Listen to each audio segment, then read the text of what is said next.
I wasn't sure my subject was going to attract many people, but perhaps you've caught on to the idea behind it. We have probably in the last 60 years there have been a few questions that have recurrently come up. Hundreds of people have asked me a simple question. Why was I born in the first place? That's a good start. From that time on, they get worse. And one individual will say, I didn't ask to come here. And if I'm getting along pretty well, I don't ask to leave. But nobody tells me except that I must do whatever Providence demands. So the individual is not very sure of his place in the plan of things, if he has one. Some feel that they are simply the result of biological progression, that there is no reason for anything in the first place, and therefore that the answer to it all is to quietly get through life as comfortably as possible. Others are a little more dynamic in their thinking. They feel that we should go through life making all the noise we can, that we should be busy every moment and dissipate as far as Constitution will permit. Others take some reference in philosophy. They try to understand the reason for life, but they are so unpopular that nobody pays much attention to them. Then the theologian comes along, and he has a very interesting story that was effective until quite recently. In those days when the average person's life was not more than 35 years, or he was able to escape a major dilemma in his community, such as a plague, a fire, or an invasion, these people, under theological pressures, tried to gain a certain patience and insight. They were trying to understand what God wanted them to do, and were doing the best they could under the conditions. Theology told them, or explained to them, that the original point behind the whole thing was original sin. Way back in the dawn of time, Adam and Eve were indiscreet, and we have been punished ever since. This has lost favor for the most part, because we no longer will accept this as a reason for thousands of years of assorted existence.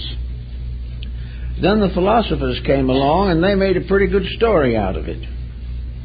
They said that it was obvious that in this great plan of things, there has to be a reason for what happens. This universe has got some kind of a controlling mind or consciousness behind it. So, philosophy said, we must try and find out what the universe wants us to do. That was never popular, because it seldom, if ever, agreed with what we wanted to do. So philosophy has a small following, and along came science and more or less took care of that.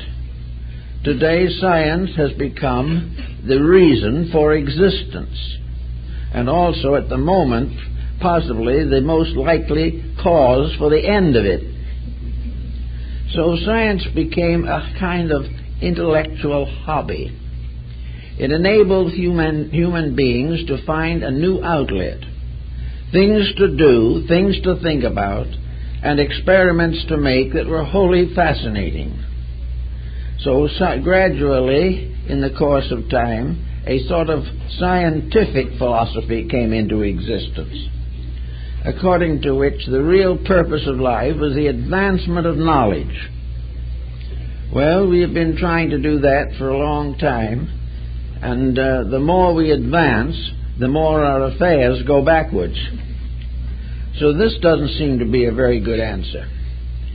Of course, politics as an answer to anything is virtually impossible. Nobody knows. So we are here in a condition in which we have very few definite supports. And yet we are here. And we are here for an approximate length of time. And time is the measure of opportunity. It is in time that we must succeed or fail. It is in time that we grow or decline. It is in time that the span of our lives can be measured within reasonable accuracy. So we have here a time, now approximately 80 years. This doesn't mean it's a limitation. People can live much longer. But on a general average, that's a fair point. Now, this 80 years seems to be quite a span. In the eyes of nature, the universe, it is about 1 second. And the things that happen in a generation hardly register on the clock of universal events. But we do have this span of time. We have gradually lengthened it. We have made it much more interesting. We have done all kinds of things to use, abuse, misuse time. And yet we have it as a commodity. It really is about the only thing we bring with us as the basis of opportunity for growth, for improvement, or for the development of the individual or collective destinies of mankind. So we all have this time. Now, when we say 80 years, we're not meaning that the individual has 80 years in which to do things. Far from it. Nearly a third of that time has to be used in sleep or rest. Another third of it has to be used to earn a living. And in early life, there's very little achievement. And towards the end of life, there is a weariness which doesn't want to labor too heavily. So out of the 80 years that we have, we are very lucky as individuals if we can call 1/4 of that free time. Time to do as we please. But off and on, barring accidents and incidents, we have about 20 years of man-made time in which to do what we were here to do in the first place. Something. We've got to do something with this time. We may want to simply get through it as quickly and as easily and as comfortably as possible. This seems to be the prevailing mode at the moment. Time is a disagreeable period, and the only thing to do to make it endurable is to waste it. And the better we waste it, the shorter life will be, and the longer we will have in which to pass into some oblivion we know not of. So all this brings up the point of today. Here we are with a small span of opportunity. Time to do something. Time to be something. With very little attention as to what we are going to do or what we're going to be. Now, I would say that the majority of young people today, the majority, are so uncertain on this issue that they decide that the only thing to do is to have fun as long as they can. And fun becomes the way of filling up the active quarter of human life that is not occupied by inevitable pursuits. Fun now is all kinds of things. Today, fun is not what it used to be. In the older days, fun was largely a domestic household procedure. The small community made its own entertainments, and between birthday parties and Christmas and holidays and church festivals, the individual got the idea that he was enjoying himself. At least he thought he was doing fairly well. Today, most of these answers are gone. And today, fun is for the most part dissipation. Fun is the individual definitely and desperately trying to forget the reason for himself. And yet he has this self. He cannot explain it, but he knows it's there. He knows that this self in him is alive and is part of a greater life. He breathes, he thinks, he feels. Therefore, there is some part of himself that is in there as a conscious unit, a being. And this being is to the most part an annoyance. This being may have brought forward from the past a certain amount of moral tradition. It may also watch news reports and see what happens to people who abuse being and the trouble they get into. But having watched everyone else get into desperate trouble, the new viewer gets into the same trouble himself without a moment's hesitation. Actually, we are here without motivations, and yet we have opportunity. So one of the things we must admit about life is that for many people at least, life is a wasted opportunity. There should be something better we can do with it. There should be something about it that we can pass on as an achievement, so that our descendants will be glad that they are here and that we have made life better for them. So this problem brings up the great issue that we want to discuss, the proper use of time.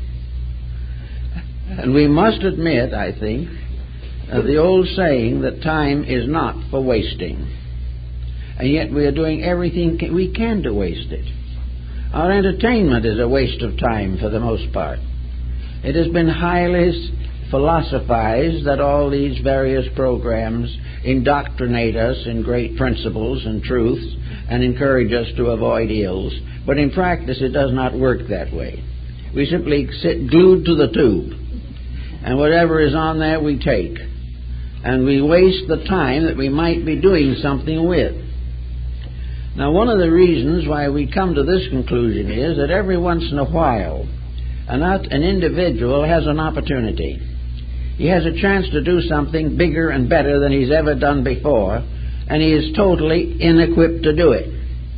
He has not any background that is going to support a better level of living or thinking than he now has. He hasn't advanced his studies well enough to claim a better profession. He hasn't a deeper understanding of life with which to build a better home. He hasn't any basic moral integrities to impart to his children.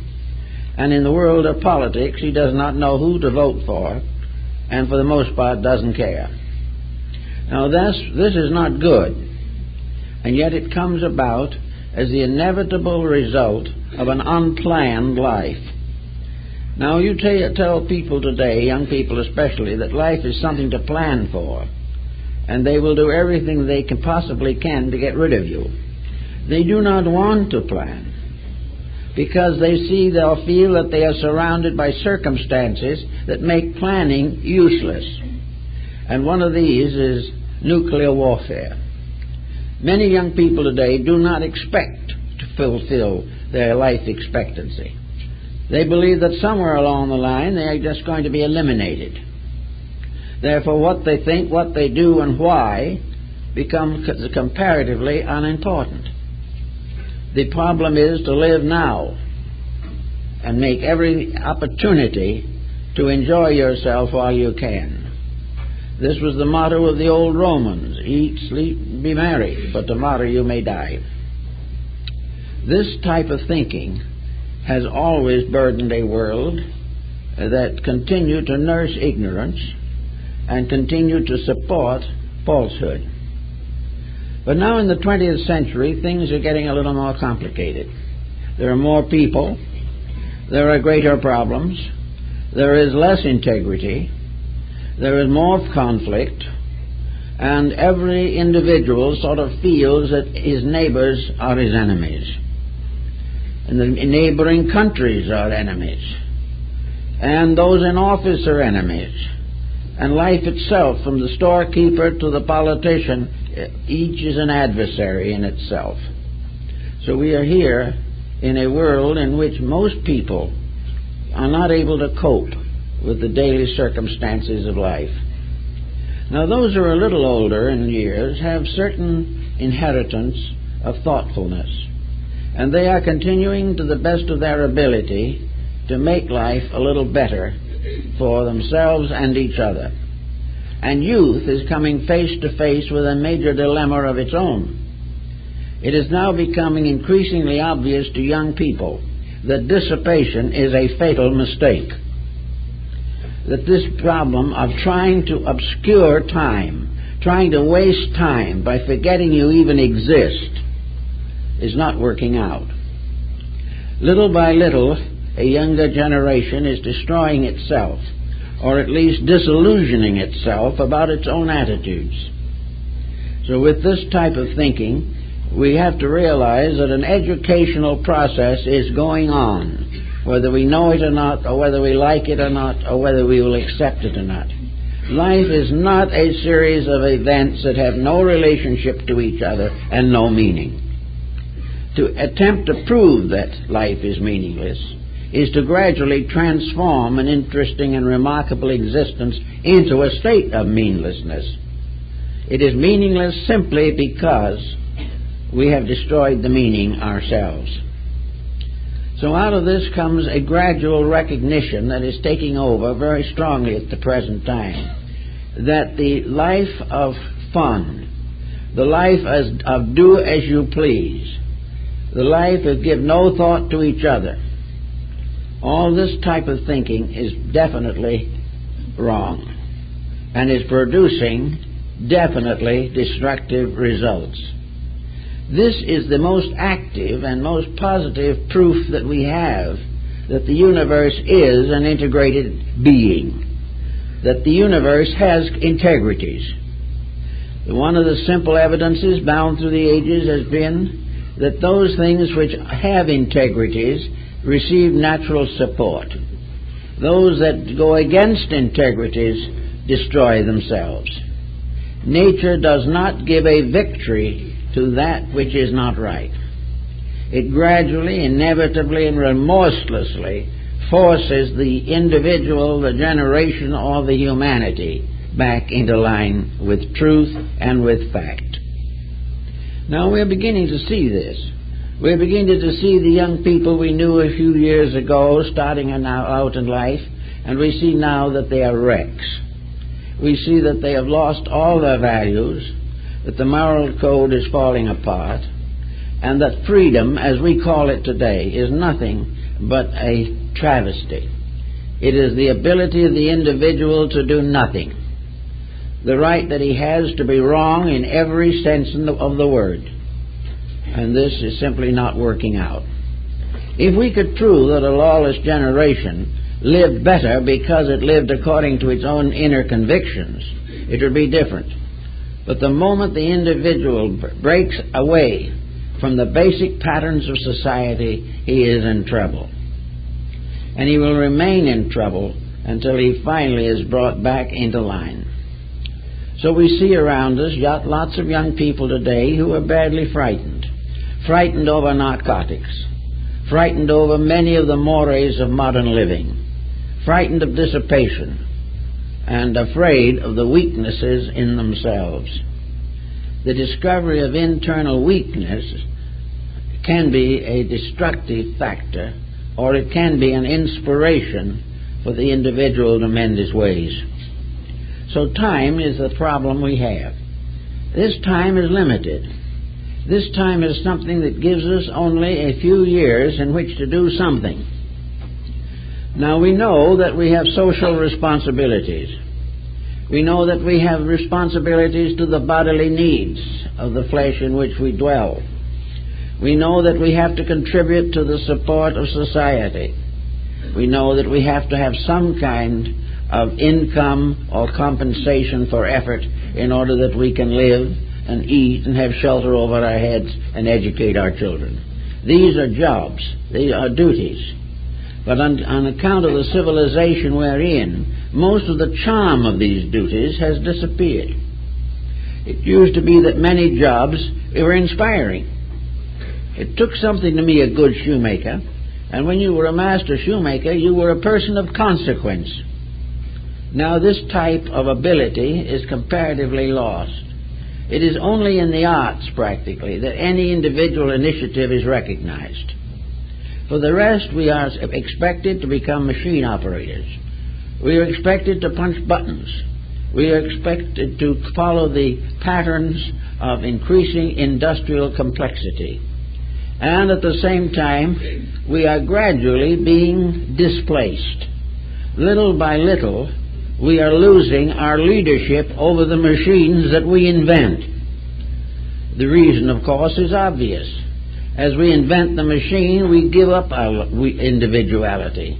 We try to depend upon the machine to think for us, work for us, and labor for us in order that we may do nothing and enjoy it. This isn't working out at all.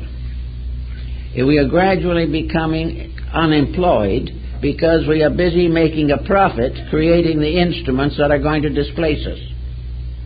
We are doing everything possible on the ground that idleness is the supreme achievement, that the individual should spend his life having fun. So he's creating machines that take him out of work in order that he may have fun by not working. But fun without work is not very pleasant if you have no way of making a living. So we are just losing common sense. And with the loss of it, we are losing our leadership in the world in which we live. We are not protecting our domains as animals do. We are not taking care of our young as birds do. We are simply doing as little as we can because the intuitive, instinctual part of our own nature has been blocked. And also we find that those things we need to do are least profitable. And profit is measured only in terms of gain or fame. So here we are with this time on our hands. What are we going to do about it? Well, one of the things we have to think of in connection with it is that life is a many-splendored thing. We are not just simply here to punch buttons. We are not here to just simply sit in an office and write torts. We are here for a multitude of purposes. And the leisure time that we buy by constant acceptance of responsibility is a very precious commodity, something that should not be wasted watching rock music or murder films on TV. There are more things to do. The individual has a self within him to bring out. He has capacities he's not even interested in developing. And yet within himself, he today carries the greatest potential of any living creature on the earth. Man has the power to be that which he is willing to accept the responsibility for. But he wants no responsibility. He wants to do as he pleases. He wants not to work, but to spend. And to keep on spending without keeping on earning comes to a bad end. It is the same in almost everything we do. We are flattered into extravagance. We are wasting constantly what we cannot afford. And we are living beyond our means in the majority of instances, simply because we do not care about a future. We do not care about a world we're going to leave behind sometime. If we leave it behind, let it take care of itself. Perhaps some of our ancestors said that, and that's why we're in so much trouble. But regardless of how you look at it, these years that we have, these hours a day, maybe 2 or 3 hours a day, are available for something better than wasting, something better than trying to bury our boredom, something that is more valuable to us than trying to forget that we do have a life and hoping that by forgetting and taking our mind away from facts that we can drift slowly into oblivion with a bridge card in one hand. This is the type of thing that we want to try to do. Many older people now are just trying to fill up time. They have no real initiatives, no values, and yet they have within them the most powerful force in the whole world, the human spirit. What is happening to it? It gets tired. It gets tired largely because it doesn't have any resources. If it really understands itself, it won't be tired. But if it understands nothing but a job, it will be tired. If it recognizes that as long as it can breathe, it can learn, life would be far more interesting. But we gradually overlook all this and largely are over-influencing our own feebleness of age. With nothing to live for, there's very little for the body to do to help us. If, however, we keep on calling on resource, the body will continue to provide it. Maybe not completely, but enough to give us a very interesting and purposeful existence. So in this particular problem, it's a matter of finding out that we will live longer and better if we're doing something we believe in. If we're making some kind of an effort to help others, to advance the cause of good projects, if we are definitely engaged in meaningful activity that satisfies the mind, the heart, and the hand, we will have a much better chance of help. There's nothing that is more likely to produce a very serious health relapse than a life devoted to escaping responsibility. The more we escape, the more we compromise, the more we dissipate, the more likely it is that we will practically die on our feet because we have nothing left to live for. Now, if we have some time, it's a good point to start in as early as we can to figure out how to use these potentials that we have. And I think the old guild system in Europe was one of the best that we know. And the guild system was a very carefully developed process based upon the Dionysian artifices of ancient Greece. The guild system was the basis of education. The education was what we would term today by apprenticeship. The individual learned by doing. He learned to be a shoemaker by apprenticing himself to a shoemaker. And for 5 or 10 years, he stayed with his master, the shoemaker, until the master gave him his papers, by which he became a full-fledged shoemaker in his own right. And having attained to this particular distinction, he had a career for life. He was also bound by the system to the integrity of his labor.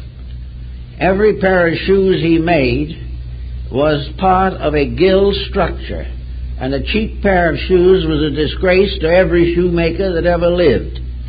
And when it happened, the disgracing one lost his papers. He could not shoddy his goods, he could not overcharge, he could not misrepresent, or he would be out of business. Now, we have unions today.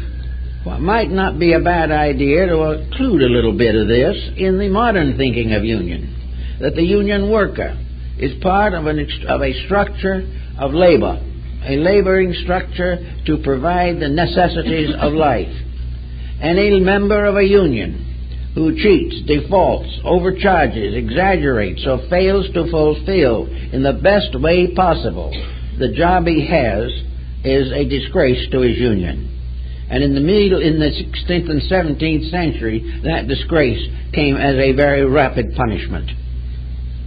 So the union produced, those unions in those days produced these workmen who were trained, who were dedicated, and to whom a good day's work was part of a basic religion, and was sanctioned on the point as to whether there is a God or not. It is a good religion to do a good, honest day's work. Now, this type of thinking has kind of disappeared, but the guilds had another interesting point. When you were a member of the guilds, you didn't just go on all the time doing nothing but shoemaking. You had a complete pattern of life in there. And these guilds, all of them, functioned on a level of creative art. A good guildsman was probably a musical composer. He made shoes in the daytime and wrote poetry at night. He not only did that, but he had competitions in music in the local church or cathedral. He had all kinds of artistic achievements. He was a composer. He was a literary man. He did everything you could think of. Perhaps he was a tailor in the daytime, but at night he painted portraits. Every guildsman had to have 2 strings on his bow. He had to have 2 things to do. One, to make a living for himself and his family, and the other, to make a living for the being inside of himself that wanted to do something important. So these people, We know probably one of the best examples of this is the story of the Meistersingers of Nuremberg in the opera of Richard Wagner. Here Hans Sachs is the hero, a shoemaker, who was also a politician, was an artist, a musician, had his apprentices and taught them as a parent, not as a taskmaster. He wasn't there to get the last ounce of life out of his apprentices. He was there to see that when they came and got their papers, that they would be a credit to the guild, a credit to the trade they belonged to, and also that they would share in the avocational developments appropriate to a good workman. A good shoemaker cannot make shoes 24 hours a day, even if he could stay awake. A good man in any line, a tailor, a grocer, a mechanic, they cannot do nothing but that without destroying the inner part of their own lives. Therefore, everyone who has a trade should have an art. Everyone who has a craft should work towards a profession. Everyone who is working works for three things: the good of society, the advancement of human needs and his own life, and the glory of God. Those were the principles upon which labor was originally based. Today, such thoughts are little better than treason. We have lost all of this. We have lost it and have now made it a virtue to think of only one thing, and that's your job, and stay on it till you wear it out, and then someone else will take your place. This is not humanity. This is the result of a loss of the realization of the human dignity of every human being. That we are all here for mutual support. In the course of society, it has become necessary for us to all cooperate to maintain the common good. In one way or another, we all have to help each other, whether we like it or not. But in the making of this type of a decision, we need dreams, we need hopes, we need visions, we need something in the inner life of the individual that makes it needful and proper for them to grow, for him to grow as a person. He must not only be a good carpenter, but a good father. He has not only to work to maintain the physical existence of his family, but to see that it grows, is educated, and if necessary to sacrifice much of himself for the burdens which he has voluntarily assumed. But if he is proper-minded, these experiences are all valuable. He may learn a trade, but if he fails to hold his home together, something is wrong with his integration. So now we come to this problem of time. These hours that we have to ourselves are the opportunity for our cultural development. They are the period and time in which we can do the things that we want to do. But everything depends upon our wanting to do something that is worthy of a human being. It doesn't have to be a great and masterful achievement, but it has to be something that is a step ahead of the monotony of labor. It has to give some contribution to the involving and evolving of life. When the old guild masters built a house, it was more than just a roof and a basement and four walls. A house had to have something about it that was beautiful. It had to be timbered on the outside, sometimes in Europe painted with interesting designs, religious or secular. A place made beautiful. No one was satisfied simply with four walls and the floor. They wanted something that pleased the inner life of themselves, something pleasant, something inspiring, something comforting. And the same when they furnished it. They were not buying furniture on the basis of finding out who could afford the biggest chiffonier or something. They bought the things they liked. And having liked them and bought them, they loved them for the rest of their lives. The process of dumping the house and finishing it every 3 months does not occur as an example of taste. It is another one of these desperate, nervous reflexes to boredom. The individual has to do something, so the easiest thing for him to do is spend money, if he has it. And if he has it and can spend money, then he has the yacht and the condominium and all these things. But he is still bored. And these things do not constitute growth. They do not make a better person. And the purpose of time is to make it a part of growth. It is our growing time. And up at the present time, it has been largely a growing pain. We have not recognized the magnificent opportunity to do something that we can be proud of. It is no use trying to be proud of the fact that we are more eccentric than somebody else, or that we are in worse taste than our neighbor, or that we make more noise than anyone else in the community. These are not the tests. The tests are that we have proved conclusively that we are making use of potential. The human being has over 40 faculties within that skull of his, any one of which can develop an art or a science. He has all kinds of potentials waiting for something to do with them. A few, by working very hard in their fields, become specialists to the degree that they are musicians or artists or great architects or highly gifted and recognized scientific thinkers. They have done a great deal with themselves to gain this kind of reputation. And we all have the opportunity to spread out into the fields of emotional maturity. Our emotional lives are going to pieces also. There is no longer very much integrity in them. Emotion at the present time is simply a quick reflex to escape boredom. It is anything that the moment it becomes monotonous, it is broken up. There is no real effort to build these things as positive equations in life. We accept them as just another way of wasting time until we die. So out of all this time wasting, we are becoming a world of alcoholics, drug addicts, and what have you. The entire theory of life has fallen apart. Now, fortunately, in the midst of all of this, the prodding of inner conscience has begun to move things a little bit.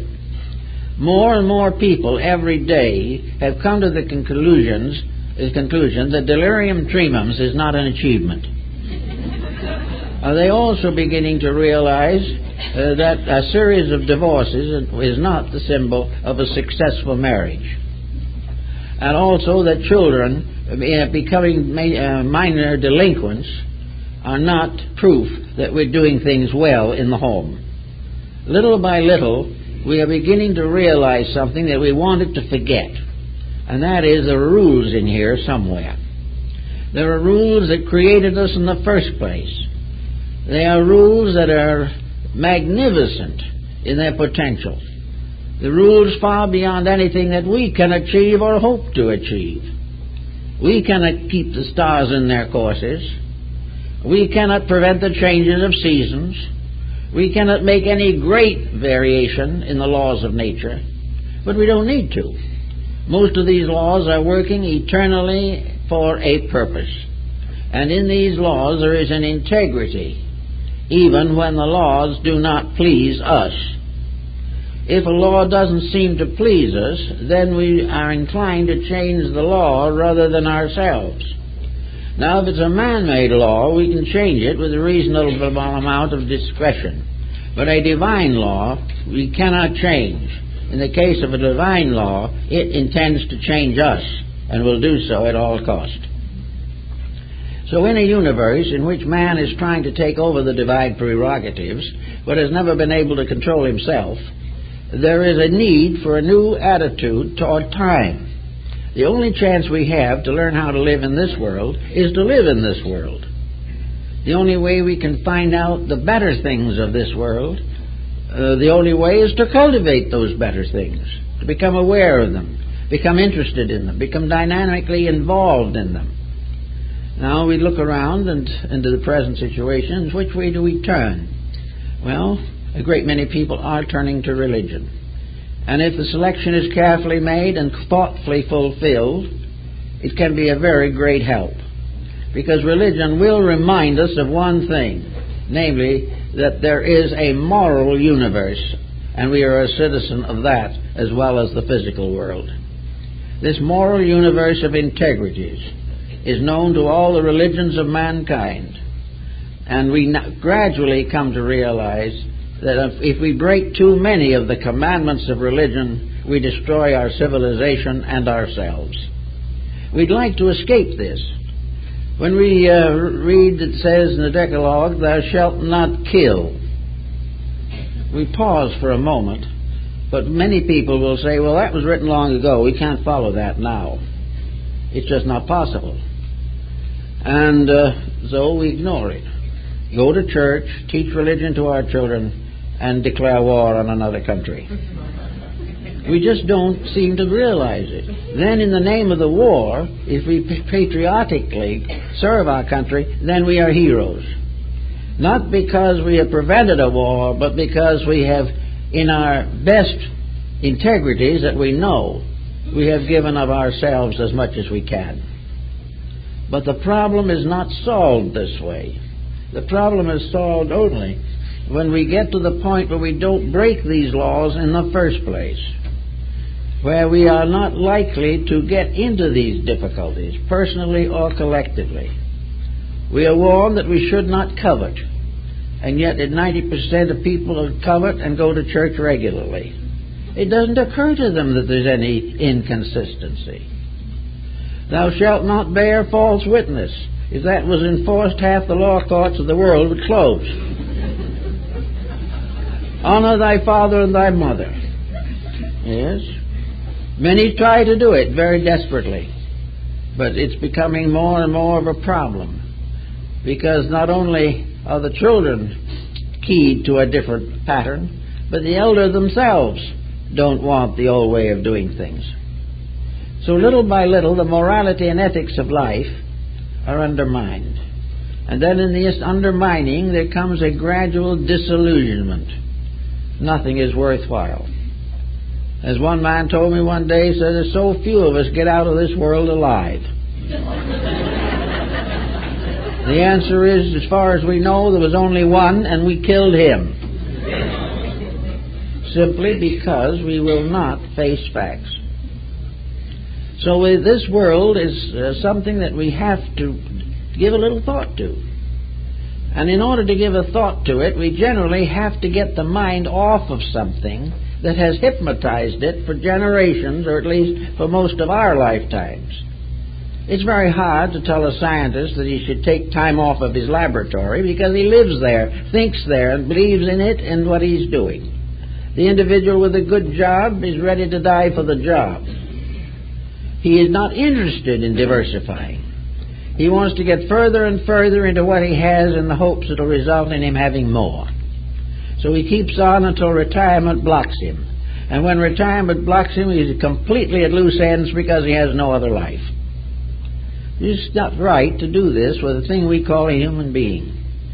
There must be something better that can be accomplished if we really want to do it.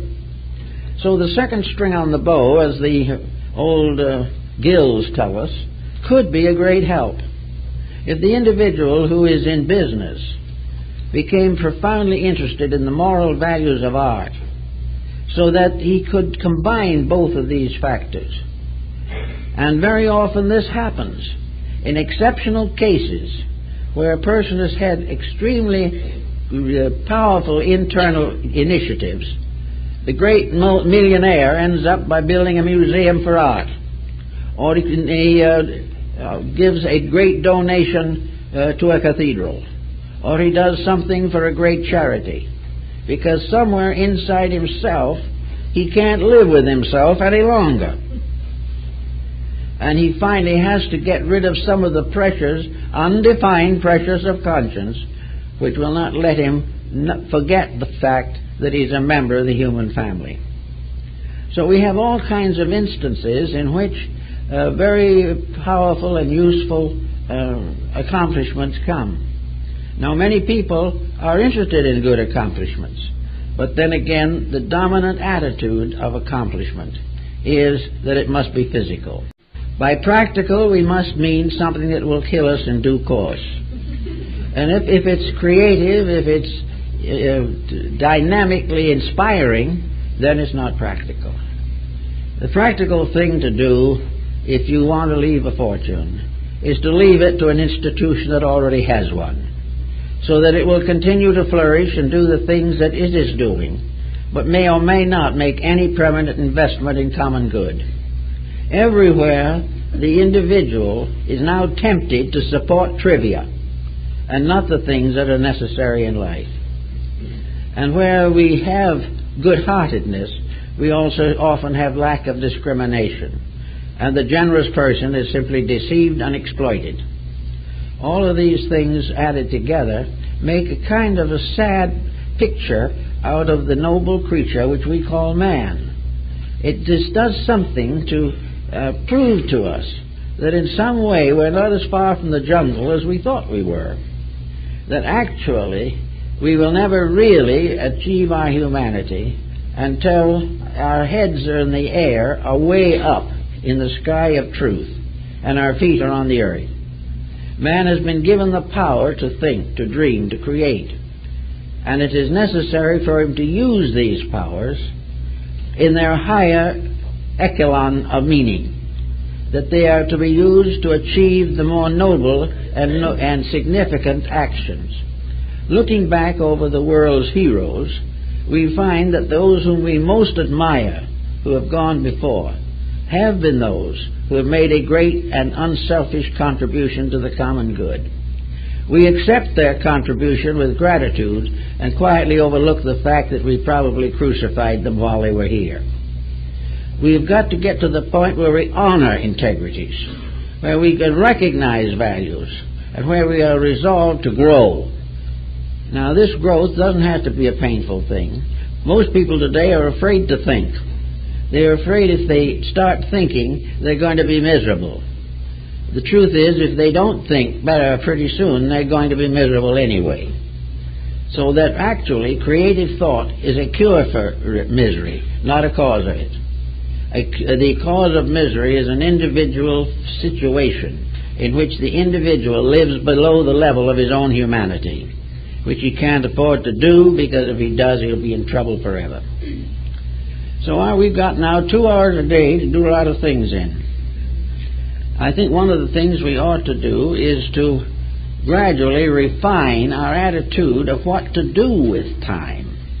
We have 2 hours a day, and we have weekends, and we have occasional holidays, and we have various opportunities for doing something. So what are we going to do? Are we going on a picnic? It might be a nice idea if the whole family goes. But are we really trying to use this time to strengthen family life? Are we using it to try to improve our own abilities in a valuable way? Are we searching for an idealism? Are we looking at a great landscape and seeing in a workmanship of divinity more beautiful than anything we can create? Are we trying to find life, our place in it? Are we trying not to be cast away on the desert island of materiality? We are trying to do something to make life beautiful, not only for ourselves but for others. Well, we have 3 general fields in which we can operate.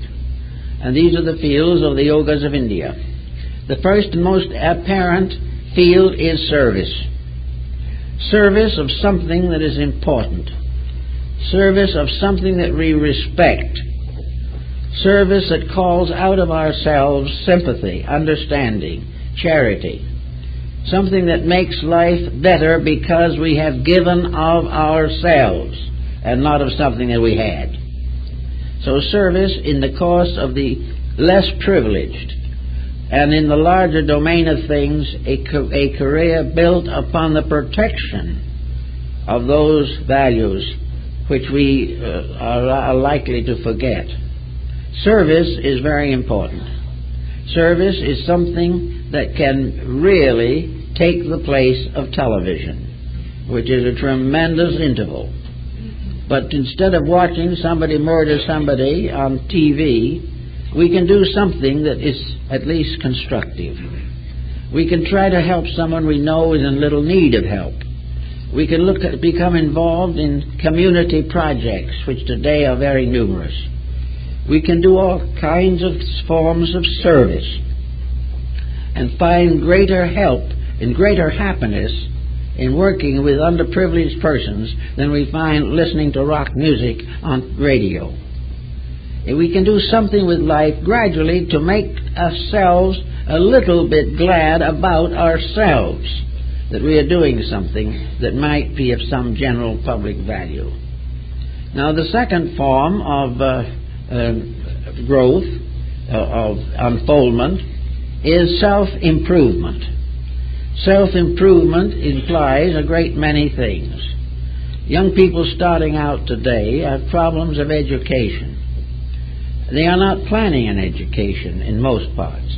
They are looking around or listening to somebody tell them what job will make the most money.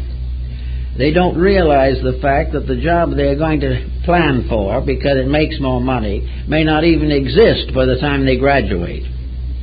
We are losing more people who are trained in something that is no longer being done than we can afford. So instead of this type of thing, there can be a discrimination, a discretion. What kind of a future can a young person make or build that is almost certain to survive? It won't be a computer, because the computers of 10 years from now he won't be able to operate without at least 10 more years of instruction. It won't be to make a better mousetrap, because they are practically extinct. The man who made the last buggy whip was a master workman, but he starved to death.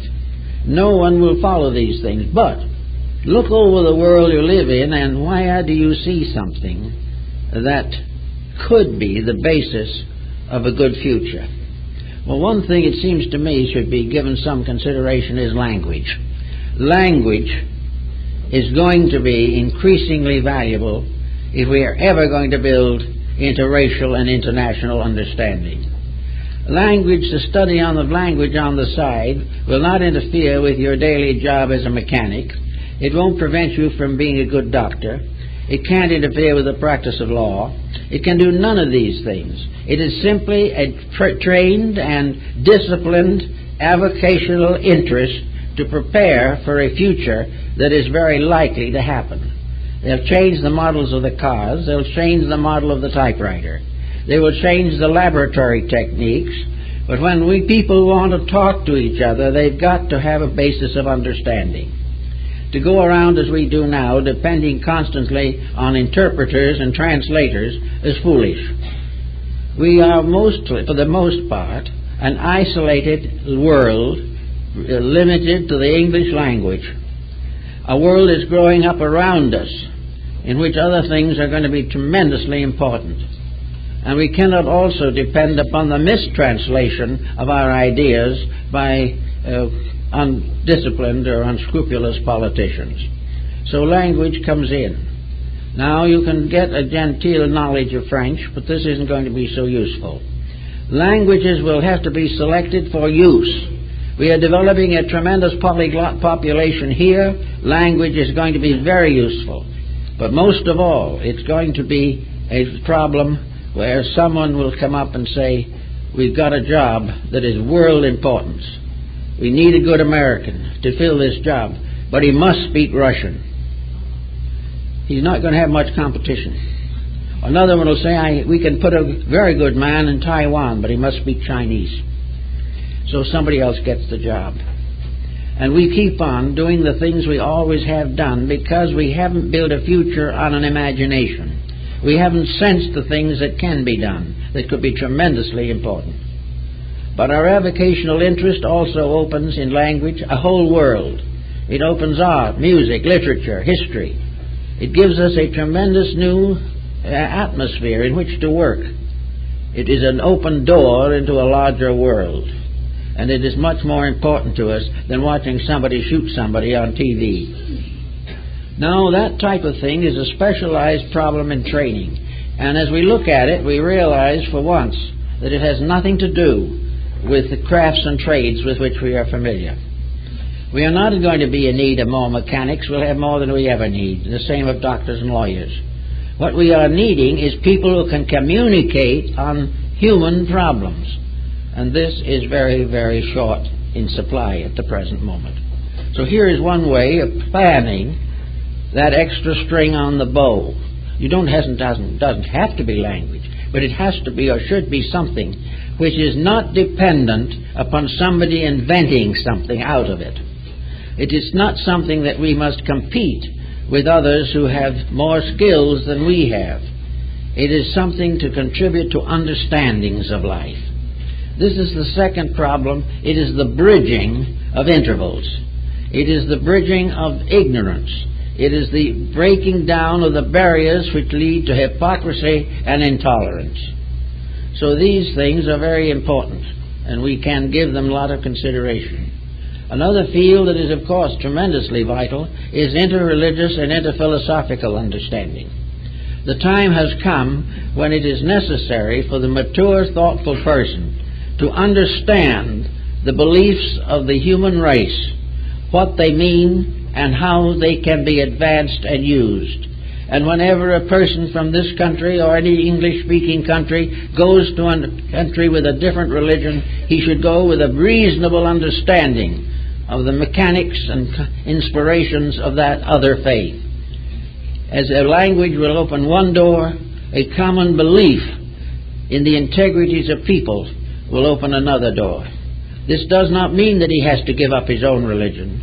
It simply is that he has to recognize his own religion in the religions of other people, and that the same principles and ideals are there. So to communicate on that matter from a business standpoint, from a career building standpoint, can be the difference between another civil war and a better understanding between nations. These things have nothing to do with money, but they have to do with a great satisfaction of the spirit. And this is something that we are losing and don't know what to do about.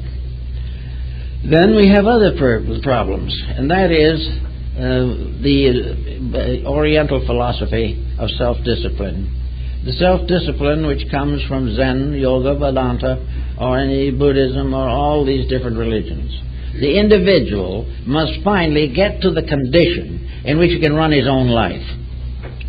Instead of being in the condition of being constantly apologetic for his mistakes, he should learn to gradually live and develop his own character. Discipline will prevent him from destroying his own body, will prevent him from making himself incapable of using the faculties with which he has been naturally endowed. Discipline, therefore, is a tremendous value.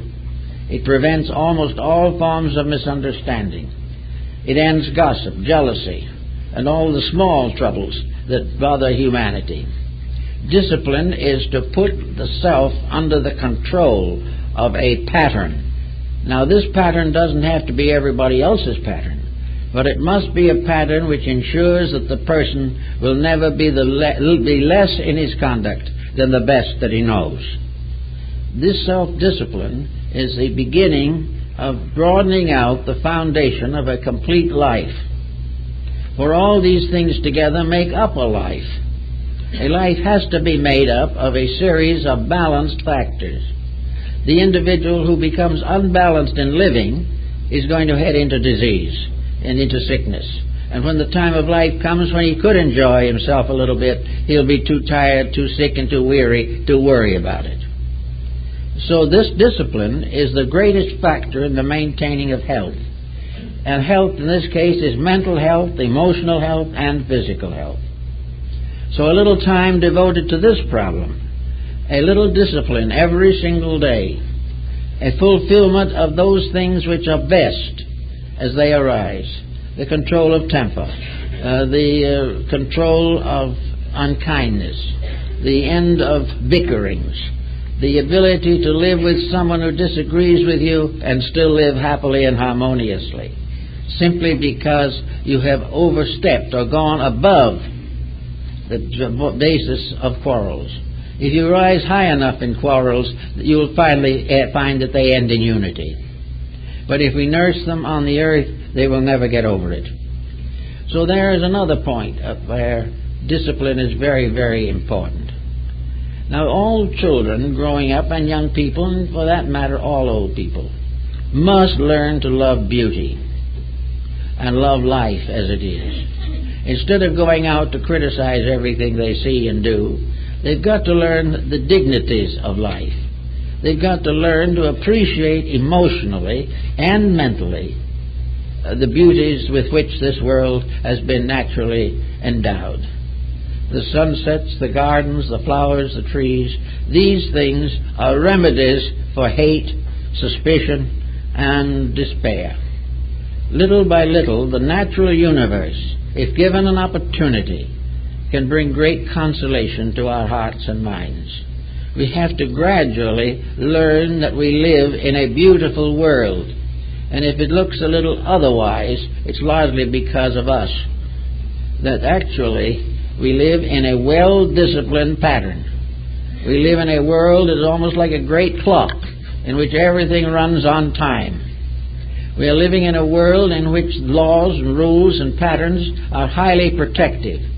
But we have taken the attitude that protection is a kind of imprisonment, that we are being protected from doing the things we want to do, when in reality we are protected from doing the things that we can't afford to do, but we don't realize it. Therefore, to cooperate with nature, to recognize the natural beauty of existence, to gradually cultivate the power to control all emotions that are destructive, will give us a new understanding of life. If we begin to see the beauty in things, we're not going to watch the things that are not beautiful. We're going to realize that asymmetry, discords, these things are the result of ignorance, of misunderstanding, and of excessive lack of discipline. We are going to realize that where the individual can't endure himself, can't live with himself, can't understand himself, he will make a loud noise. This doesn't solve anything, but it gets it out of his system, but only for a moment. 5 minutes later, he has to make another loud noise, and so on until he is too weak to continue the process. Actually, therefore, we have to recognize that time is a problem in health. Time means that we should do everything possible to maintain as good a body health as we can for a reasonable length of time. That we should try to be able to face life with a certain amount of conserved vitality. If we waste everything we are on riotous living, we have no vitality, we have no health. And not only is health important toward the perpetuation of life, it is important for the moods in which we become involved. The individual who has lost his vitality, who is variously dissipated, run down, confused physically, and ailing most of the time, cannot have the proper internal adjustments with truth or reality. Now we have another fight in connection with this, and that is this problem of reality. The sophisticate, the skeptic, would like us to believe that there is no truth, that there are no realities, that existence is a vast unconditioned accident, that all things just happened, and that this just happenings includes everything of biology, archaeology, astronomy, everything you can think of. The universe never was an intelligent thing. It was just there. Now, to have thousands of years of culture and 20 years of education in our present embodiments and be told that nothing means anything in the first place or the last place is a little bit weak. It is a little bit an indication of stupid sophistication. It is not that way. You cannot assume, even for a moment, that this vast machinery that we see around us is without a soul. It has to have a mind. It has to have realities, and it has to have purpose. We can't imagine an eternity going on forever beyond the concepts and beyond the furthest imaginations of mortals, simply for no reason. we too cannot actually also take it for granted that anything is the cause of itself. We can't assume that nothing brought forth something, that no law gave us laws. We cannot assume that the vast pageantry of spheres, which we can contemplate at night if the fog isn't too heavy, is nothing but an accident. We are already, in science, saying it is an accident or has no meaning, at the same time depending upon it exactly and absolutely for the advancement of this science itself. If there were not rules, no scientific experiment would have any meaning whatsoever. It is because of these exactitudes that research is possible. And yet, at the same time, we cling to these exactitudes and deny their meanings. We have got to take a new attitude towards this whole problem, because it's getting nowhere. We have to realize definitely that whatever the facts may be, we must have some kind of a personal integration. We must have a philosophy of life. We must have a code which is sufficient to ourselves. And if we want to assume that we are the only creature in the universe that has such a code, what is the difference? We have to have it. We cannot afford to attempt to exist without it. For this code is the basis of the complete survival of the person. Without this code, some part of each individual is going to die. The death may not be complete. He may linger for 75 or 80 years, but some part of himself has died when he ceases to dream, ceases to hope, and ceases to have faith in the purpose for which we are created. So we have to have little thinks about this type of thing.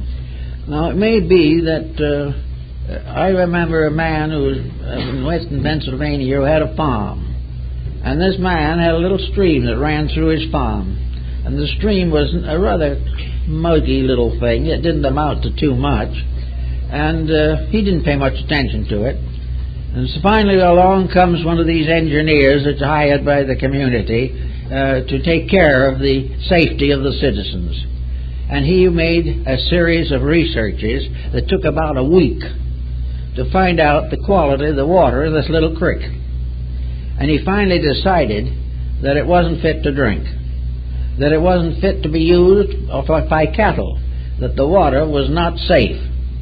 So carefully he made all these researches and came to this conclusion. So he told the farmer, he said, we find now scientifically that you can't drink this water and you shouldn't give it to your cattle. You shouldn't even use it for bathing. It's that bad. And the old farmer said, well, you're probably right. My grandfather told me that 75 years ago.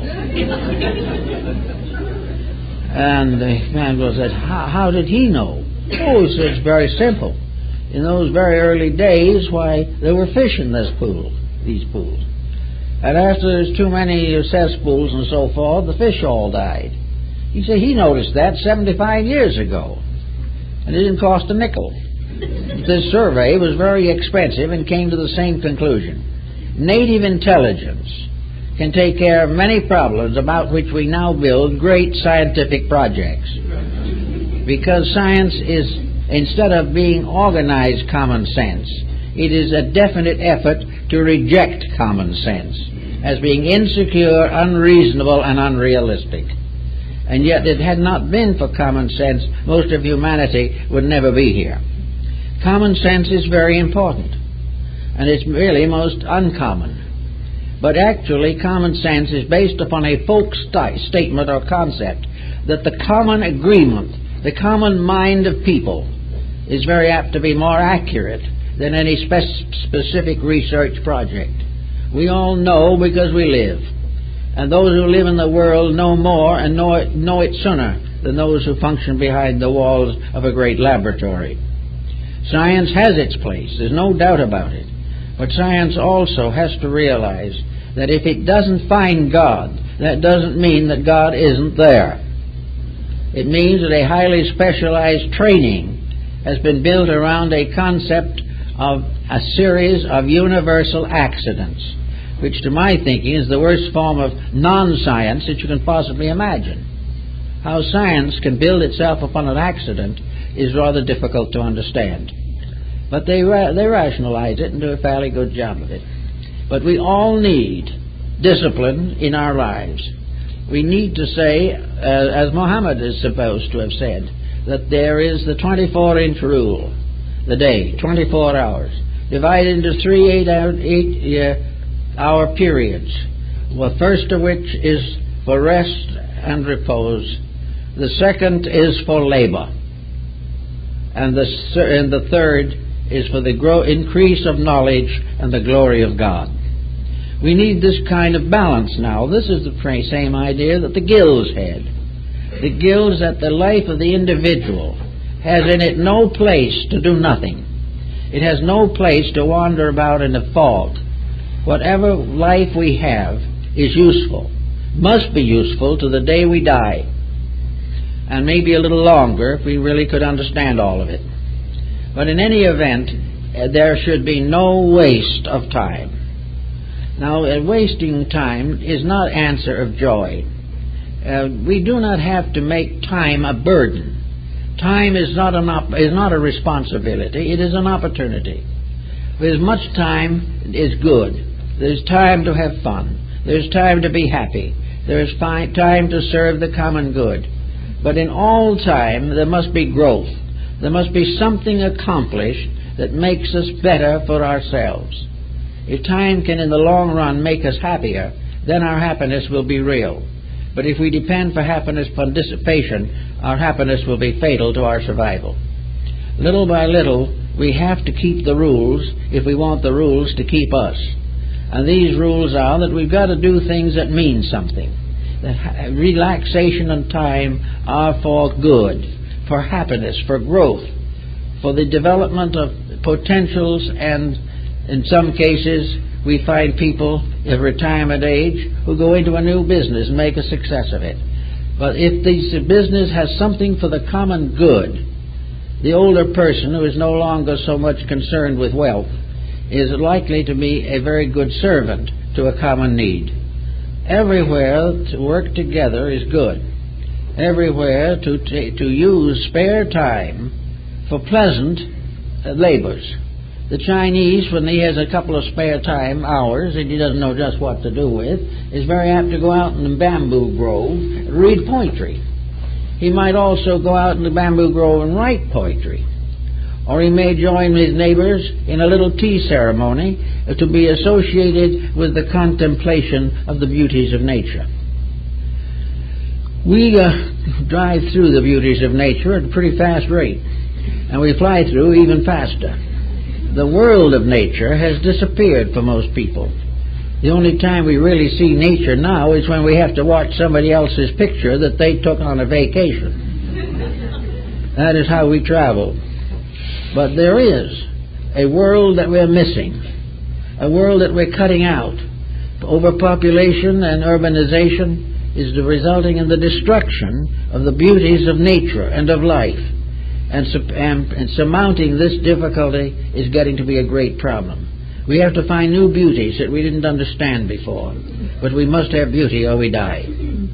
So little by little we have to find the things that help to make life possible. And if we can do that, we will have a good life, and we will make proper use of time. It is here because it is the golden opportunity. Time goes by, and in the end, the hourglass runs out.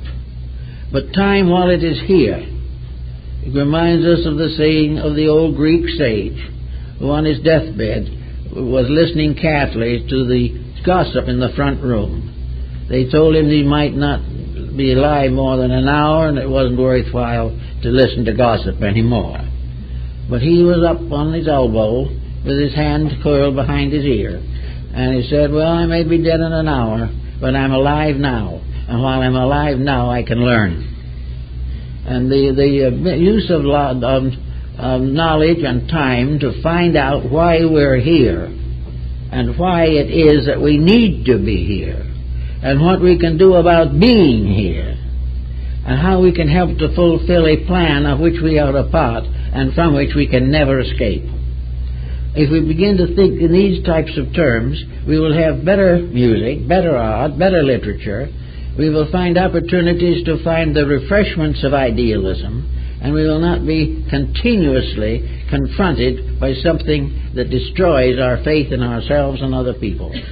It's just a matter of each person becoming more or less immune to the negations which are dominant in him and around him.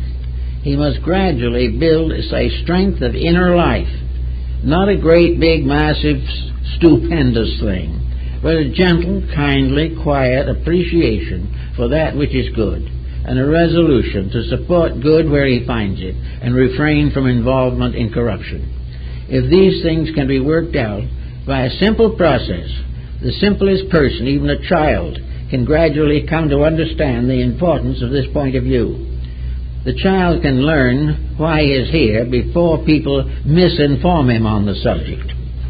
He can learn why he should have a nice disposition, why he should learn, why he should study, and gradually the curriculum can be made into something that he will enjoy rather than resent. I think most children would be willing to accept a form of knowledge that would help them to grow into the right kind of people, to grow into the fulfillment of those natural impulses and instincts which we all possess. We want to be happy. We would like to have a nice home. We would like to have a successful marriage.